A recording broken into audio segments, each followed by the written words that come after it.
വിവാഹം കഴിഞ്ഞ മാസങ്ങളിൽ സന്തോഷത്തോടെയുള്ള കാത്തിരിപ്പ്, പിന്നെ അത് സങ്കടങ്ങൾക്കും നിരാശകൾക്കും വഴിമാറിയ കാലം. ഒടുവിൽ കഴിഞ്ഞുപോയ 18 വർഷത്തെ അധ്വാനവും സമയവും മുഴുവൻ ചികിത്സയ്ക്ക് വേണ്ടി ചെലവഴിച്ചപ്പോൾ ദൈവം അനുഗ്രഹിച്ചെന്ന സന്തോഷ വാർത്ത അറിഞ്ഞ് മതിമറന്ന് സന്തോഷിച്ചവരായിരുന്നു പ്രസീതയും ജയപ്രകാശും. എന്നാൽ 7 മാസങ്ങൾക്കിപ്പുറം അവർക്ക് മുന്നിൽ തെളിഞ്ഞത് ഒരു അഗ്നി പരീക്ഷയായിരുന്നു. ദൈവം എന്തിനിങ്ങനെ ഞങ്ങളെ പരീക്ഷിക്കുന്നു എന്ന് ചോദിച്ച് കണ്ണീരോടെ തള്ളി നീക്കി അവസാന 6 മാസങ്ങൾക്കിപ്പുറം സന്തോഷത്തോടെയാണ് കഴിഞ്ഞ ദിവസം തൃശൂർ മെഡിക്കൽ കോളേജിൽ നിന്നും പ്രസീതയും ജയപ്രകാശും പുറത്തിറങ്ങിയത്.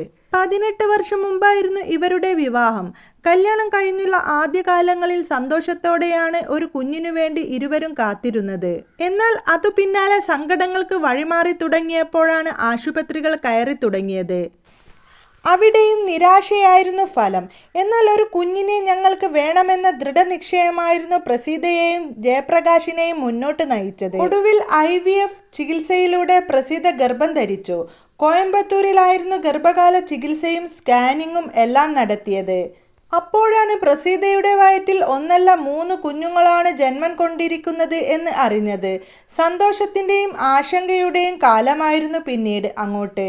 മാസം തികയാതെ പ്രസവിക്കാനുള്ള സാധ്യത കൂടുതലാണെന്നും 3 കുഞ്ഞുങ്ങളെ തീവ്ര പരിചരണം നൽകി രക്ഷിച്ചെടുക്കുന്നത് പ്രയാസമേറിയതാണ് എന്നതിനാലും ഫീറ്റൽ റിഡക്ഷനിലൂടെ കുഞ്ഞുങ്ങളെ എണ്ണം കുറയ്ക്കുവാൻ പലരും നിർദ്ദേശിച്ചു.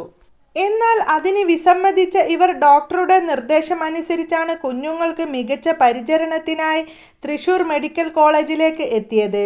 7-ാം മാസമായിരുന്നു പ്രസവം നടന്നത്. 2 പെൺകുഞ്ഞുങ്ങളും 1 ആൺകുഞ്ഞും ജനിച്ചു. മൂവരുടെയും തൂക്കം 1 കിലോഗ്രാമിന് താഴെയായിരുന്നു.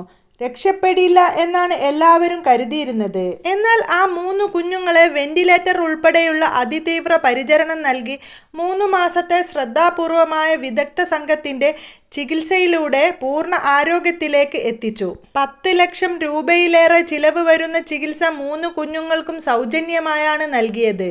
ഒടുവിൽ തൃശൂർ മെഡിക്കൽ കോളേജ് പൂർണ്ണ ആരോഗ്യത്തോടെ തിരികെ നൽകിയ 3 പൊന്നോമനകളുമായി കഴിഞ്ഞ ദിവസമാണ് പ്രസീതയും ജയപ്രകാശും നാട്ടിലേക്ക് മടങ്ങിയത്. നഷ്ടപ്പെടുമെന്ന് കരുതിയ 3 പൊന്നോമനകളെയാണ് പാലക്കാട് സ്വദേശികളായ ദമ്പതികൾക്ക് തൃശൂർ മെഡിക്കൽ കോളേജ് തിരിച്ചു നൽകിയത്. മാതൃകാപരമായ പരിചരണം നൽകി കുഞ്ഞുങ്ങളെ രക്ഷിച്ച മെഡിക്കൽ കോളേജിലെ ടീമിനെ ആരോഗ്യവകുപ്പ് മന്ത്രി വീണ ജോർജ് അഭിനന്ദിക്കുകയും ചെയ്തു. നവജാത ശിശുരോഗ വിഭാഗം മേധാവി ഡോക്ടർ ഫെബി ഫ്രാൻസിസിന്റെയും ശിശുരോഗ വിഭാഗം മേധാവി ഡോക്ടർ അജിത് കുമാറിന്റെയും നേതൃത്വത്തിൽ doctor Vishnu Anand, doctor Medha Murali, doctor Nagarjun, doctor Litta, doctor Athira, junior ഡോക്ടർമാർ എന്നിവരാണ് ചികിത്സ നൽകിയത്. ഹെഡ് നഴ്സുമാരായ സീന, സിസ്റ്റർ സജിന എന്നിവരുടെയും നേതൃത്വത്തിലുള്ള നഴ്സുമാരുടെയും മറ്റ് NICU ജീവനക്കാരുടെയും പരിശ്രമ ഫലമായാണ് ഇത് സാധ്യമായത്. 3 കുഞ്ഞുങ്ങൾക്ക് 3 മാസം വരെ പൂർണ്ണമായി മുലപ്പാൽ ഉറപ്പുവരുത്തിയത് നവജാത ശിശു വിഭാഗത്തിൽ പ്രസവിക്കുന്ന സമഗ്ര മുലയൂട്ടൽ പരിപാലന കേന്ദ്രത്തിലെ ജീവനക്കാരും നഴ്സുമാണ്.